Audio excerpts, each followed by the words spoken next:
ধন্যবাদ। এই ভিডিওটা যখন করছি তখন হয়তো আপনারা মনে করছেন যে এই লোকটা বিভিন্ন বিষয়ে কথা বলে, এখন কথা না বলে থাকবো কীভাবে বলেন? আমরা ফ্যাসিস্ট শেখ হাসিনা তকমা দিয়ে তাকে দেশ থেকে বিতাড়িত করলাম, কিন্তু বাংলাদেশের সর্বপ্রথম স্বাধীনতা উত্তর যে ব্যক্তিটি মামলা করেছিল ভারতের বিরুদ্ধে সমুদ্র সীমা নিয়ে এবং বিজয়ী হয়েছিল, সেই লোকটির নাম বলেন। তিনি ভারতের দালাল শেখ হাসিনা। আজকে আমেরিকার সাথে 135টা ক্লজ করে যারা চুক্তি করলো তারা দেশপ্রেমিক। প্রত্যেকটা চুক্তিই আমাদের বিপক্ষে। কই এইটি বাতিলের জনিত কেউ মামলা করার সাহস দেখাচ্ছে না? রিভিউ করার ক্ষমতা ছিল 3 মাসের মধ্যে। ব্যারিস্টার রুমিন ফারানা সংসদ সদস্য বিষয়টি দৃষ্টি আকর্ষণ করলে 370 বিধিতে বক্তব্য দিলে স্পিকার সেটা আর কথা বলবার সুযোগ দেয়নি, তাকে বসিয়ে দিয়েছে। আজকে মার্কিন রাষ্ট্রদূত আইনমন্ত্রীকে ডেকে নিয়ে বলছে দ্রুত খালি আইন করলে হবে না, বিধি প্রণয়ন করেন, যে কীভাবে সেটি প্রয়োগ হবে তার ধারাবাহিকতা নিতে। দেখেন আজকে বাংলাদেশ একটা রাষ্ট্রদূত একজন মন্ত্রীরা ডেকে নিয়ে বলছে বিধি প্রণয়নের কথা, এটাও বাঙালি মেনে নিল। আর কত কিছু হবে। তো তার চেয়ে সরাসরি তাদের দেশ হইলে পাসপোর্টটা যদি আমেরিকার আমরা পেয়ে যাই, তাহলে তো আমাদের কোনো অভাব অনটন থাকবে না। এত হাজার হাজার কোটি টাকা খরচ করে কারোর আমেরিকায় যে বাড়ি বানানো লাগবে না। যে চুক্তিগুলো হয়েছে আপনারা দেখেছেন, 2 সাইডটি শুনেই আমাদের মাথা খারাপ। শূকরের মাংস আমদানি করতে হবে, $3.5 বিলিয়ন কৃষিপণ্য আমদানি করতে হবে, $1,20,000 $1.20 বিলিয়ন সয়া আমদানি করতে হবে। তারপরে গতকালকে আরও একটা ভয়ানক কথা জানতে পেরেছি। আসলে সব কিছু তো একদিনই জানা যায় না, সম্ভাবনা। সেটা তো পড়ার পরে তো মাথা এমনি খারাপ হয়ে যাচ্ছে।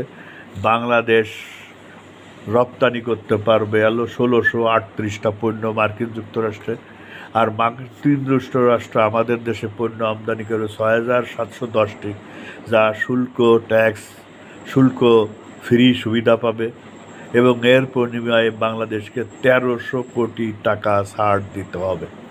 এই হলো চুক্তির সবচেয়ে বড় সুবিধা আমরা পাইছি, অর্থাৎ 1300 কোটি টাকা তারা বছরে এমনি পেয়ে যাবে। উড়োজাহাজ কিনতে হবে 14টি, তার জন্য এখন থেকে 2000 কোটি টাকা পার ইয়ার তাকে দিতে হবে। সেই উড়োজাহাজ কেনার মতো ক্ষমতা বাংলাদেশের আছে কিনা? একটি উড়োজাহাজের মূল্য আছে $45 বিলিয়ন, $45.20 বিলিয়ন।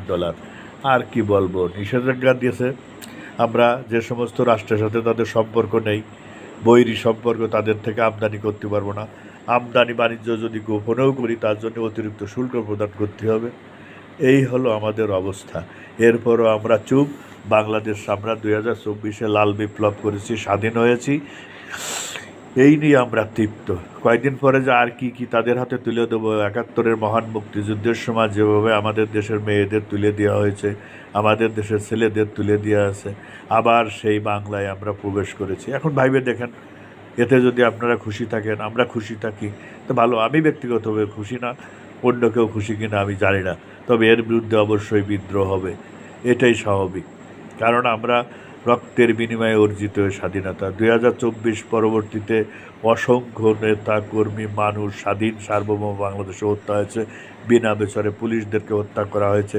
5 তারিখে সরকারের পতনের পরে কেন পরবর্তীতে এত অসহযোগ, এত হত্যাকাণ্ড, ধর্ষণ সংগঠিত হলো, এটাই তো প্রশ্ন। 5 তারিখের মধ্যে যা হয়েছে সেটা এক ধরনের ধরে নিলাম যে সেটা গণ অভ্যুত্থানের জন্য হয়েছে, কিন্তু পরবর্তীতে ঠান্ডা মাথায় যেগুলো হলো, আজকে 14 বছর ধরে বলা হয়েছে সন্ত্রাস, জঙ্গিবাদ আমাদের দেশে নয়, মিডিয়া সিটি। আজকে যে সরকার এই কথা বলছে, সেই সরকার রেড অ্যালার্ট জারি করছে। সব কিছু মিলেই আমরা কোথায় বন্দি হয়ে গেছে, মাগো বন্দি কারাগারে, সেই অবস্থা আমাদের হয়ে গেছে। বিষয়গুলো আমাদের বাংলাদেশের জনগণকে ভাবা উচিত, সাইলেন্ট থাকলে চলবে না।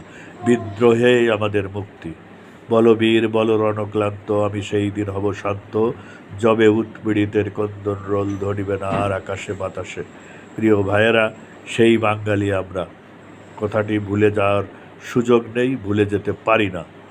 আমরা একটি জাতিরাষ্ট্রের জন্ম দিয়েছি, এটাই আমাদের অহংকার।